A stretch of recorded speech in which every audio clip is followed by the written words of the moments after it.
विजेता हिंदू अभियान में 2 करोड़ से ज्यादा युवाओं को त्रिशूल धारण करवाना, वो हर रोज व्यायाम करेंगे। ताकत प्राप्त करके हम भारत का संविधान बदलेंगे और संविधान बदलकर किसी भी कॉन्स्टिट्यूशनल पोस्ट पर मुसलमान को नहीं आने देंगे। और कॉन्स्टिट्यूशनल पोस्ट मानी PM, CM, minister, DM, collector, SP, जज नहीं बनने देंगे, नहीं बनने देंगे। दोस्तों, क्या भारत का संविधान इतना कमजोर है कि कोई भी ऐरा गैरा नत्थू खैरा आ करके उसको चेंज कर देगा और उसमें चेंजेस करने के बाद मुसलमानों को सारे के सारे पदों से हटा देगा? क्या उसके अंदर इतनी ज्यादा ताकत आ जाएगी कि वो संविधान को किसी भी तरीके से कुछ भी नहीं मानेगा?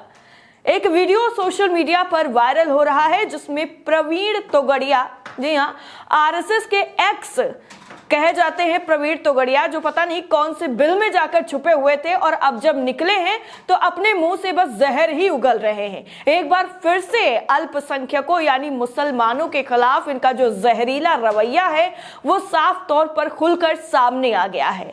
इनके वीडियो सोशल मीडिया पर वायरल हो रहे हैं। 2 वीडियो हैं और दोनों वीडियो में ये ऐसे संविधान की धज्जियां उड़ा रहे हैं कि संविधान इनके आगे कुछ भी नहीं है। संविधान में जो कुछ भी लिखा गया है, संविधान में जिसको भी जो चीजें दी गई हैं, जो भी अधिकार दिए गए हैं, जो मौलिक अधिकारों की रक्षा करता है संविधान, उस संविधान को बदलने की बात कर रहे हैं। इनके पास ऐसी कौन सी जो है जादुई छड़ी आ गई है जो ये इतने ज्यादा ताकतवर होकर बिना संविधान के, बिना कानून के, बिना प्रशासन के डर के ऐसी बयानबाजी खुले मंच से कर रहे हैं? दोस्तों, राष्ट्रीय स्वयं संघ ने तो इनको जो है धक्के मारकर निकाल दिया, लेकिन उसके बाद भी इनकी जो भक्ति है वो जा नहीं रही है और ये अपनी जो छवि है जो इनकी बनी हुई है मुसलमानों के खिलाफ जहर उगलने की, उस छवि को लगातार बरकरार रखे हुए हैं और उसके बाद ये अपना वजूद बचाने के लिए मुसलमानों का सहारा ले रहे हैं। यानी इनकी जो भी वजूद है, इनका जो पूरा अस्तित्व है वो मुसलमानों के खिलाफ जहर उगलने पर बस टिका हुआ है। इसके अलावा इनका कोई जो है पहचान नहीं है, इसके अलावा इनका कुछ भी अपना खुद का नहीं है। मुसलमानों के नाम पर लोग इनको जानने लग गए और इनको कुछ तथाकथित लोग पूजने भी लग गए और कहने लग गए कि भैया बस यही हैं जो हमें बचा सकते हैं मुसलमानों के। मुसलमानों के क्या सींग निकले हुए हैं कि मुसलमान आपको आकर के सींग से मार देगा? या मुसलमान जो है तलवारें और हथियार लेकर के चलते हैं आप लोगों की तरह, जो आप भड़काते रहते हैं, रोड पर निकल निकल कर त्रिशूल लगाते रहते हैं, त्रिशूल बांटते रहते हैं? वो सारा काम मुसलमान कर रहे हैं क्या, जो आप मुसलमानों से इतना ज्यादा डर रहे हैं कि हिंदू हर बात पर खतरे में आ जाता है? इन लोगों के लिए, तथाकथित जो लोग हैं, इन्हीं के लिए सिर्फ और सिर्फ ये चीजें हैं और इनका काम और इनकी जो रोजी रोटी है वो सिर्फ और सिर्फ हिंदू मुसलमान करने से चल रही है, इसके अलावा और कुछ नहीं चल रही है। सबसे पहले हम आपको इनका उस वीडियो के बारे में बता देते हैं जिस वीडियो में ये साफ साफ कह रहे हैं कि ये जो है अब लोगों को त्रिशूल बांटेंगे। उत्तराखंड का ये पूरा मामला है। उत्तराखंड में किसकी सरकार है? बीजेपी की सरकार है और गदरपुर में मीडिया से मतलब शर्म आती है ये कहते हुए भी कि ये लोग आकर के मीडिया को इंटरव्यू भी देते हैं, मीडिया को बाइट देते हैं और बाकायदा मीडिया चैनल इनका गुणगान भी करता है और मीडिया ये भी दिखाता है कि देखिए प्रवीण तोगड़िया ने ये कह दिया, प्रवीण तोगड़िया ने देखिए मुसलमानों के लिए ये कह दिया। यानी मुसलमान वाकई इन लोगों के लिए भी एक रोजी रोटी का जरिया बन गया है। हिंदू धर्म की रक्षा के लिए 2 करोड़ नौजवानों को त्रिशूल बांटेंगे, इसका ऐलान प्रवीण तोगड़िया ने मीडिया के सामने ऑन कैमरा कर दिया। कहां सोई है उत्तराखंड की सरकार? कहां है पुलिस प्रशासन जो अभी तक सिर्फ इस बात का इंतजार कर रहा है कि त्रिशूल ये बांटने के बाद कब लोगों को ये सड़कों पर लेकर के उतर जाएगा और किसी पर भी जाकर के धावा बोल देगा, तब का इंतजार किया जा रहा है क्या? और इसने ये भी कह दिया है कि उन 2 करोड़ नौजवानों को रोज प्रैक्टिस करवाई जाएगी त्रिशूल चलाने की, कि कैसे मारकाट करनी है। ये गांधी का देश है, भूल गए हैं क्या प्रवीण तोगड़िया?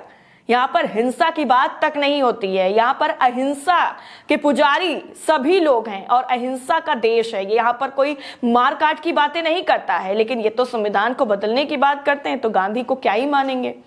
इसके अलावा प्रवीण तोगड़िया जो है वो ये भी कहते हैं कि एक रैली को हम संबोधित करेंगे और हम भारत का संविधान बदलकर मुसलमानों को सभी पदों से हटा देंगे, किसी भी मुसलमान को सरकारी पद पर नहीं रहने देंगे और मुसलमानों को नए संविधान में शामिल नहीं किया जाएगा। ये कहना है प्रवीण तोगड़िया का। और वो आगे ये भी कहता है कि जो है सऊदी अरब में कोई हिंदू प्रधानमंत्री नहीं बन सकता, तो हम भारत में किसी भी मुस्लिम प्रधानमंत्री को कैसे बनने देंगे, मुख्यमंत्री और जज नहीं बनने देंगे। यानी सब कुछ जो है इन्हीं के हाथ में है, सर्वदाता यही है, सब कुछ इनके हाथ में दे दो, ये कैसे चलाएंगे, सबके हाथ में हथियार पकड़ा देंगे। और खुलेआम ये ऐलान कर चुका है कि हथियार देगा, जबकि हथियार रखने के लिए आपको लाइसेंस की जरूरत होती है। इतना तो कानून पढ़ लिया होता आपने। डॉक्टर हैं ये पेशे से, भगवान का रूप दूसरा कहा जाता है डॉक्टर को, लेकिन उसकी भी इन्होंने एकदम फजीहत करा रखी है कि इनको डॉक्टर कहना, जो डॉक्टर कहेगा वो भी बिल्कुल शर्म से पानी पानी हो जाएगा कि कौन से डॉक्टर है भैया जो मारने काटने की बातें करते हैं। डॉक्टर तो दूसरों को जिंदगियां देता है, दूसरों को प्यार बांटता फिरता है, अपनी जिंदगी देकर भी वो दूसरों की हिफाजत करता है। लेकिन ये कौन से डॉक्टर हैं? शायद इनका असर कुछ आरएसएस से, क्योंकि बचपन से बताया जाता है इनको, अभी मैंने इनके बारे में पढ़ा तो बचपन से ये आरएसएस से जुड़े हुए हैं, बचपन से आरएसएस की छत्र छाया में ये बड़े हुए हैं, वहीं से इन्होंने अपना राजनीति करने का तरीका सीखा है। क्योंकि डॉक्टरी के पेशे से इनका गुजारा नहीं हो रहा था, हाईलाइटेड नहीं हो रहे थे, मीडिया में इनका चेहरा नहीं आ रहा था, इसलिए इन्होंने दूसरा अपना एक साइड बिजनेस शुरू कर दिया। और साइड बिजनेस इतना ज्यादा फल फूल गया कि इनको अब अपने असली वाले पेशे की जरूरत ही नहीं पड़ती होगी, क्योंकि इतना ज्यादा इन्होंने जहर उगल उगल कर लोगों के दिमाग में जहर भर दिया है और अपनी छवि भी ऐसी ही बना ली है कि जैसे ही इनका नाम आता है लोग सोचते हैं फिर से आ गया कुछ जहर उगलने के लिए। इनके कुछ नमूने जो इनके भाषण के दौरान दिए गए हैं, जो इन्हीं के खुद के भाषण हैं, वो हम आपकी स्क्रीन पर रखना चाहेंगे।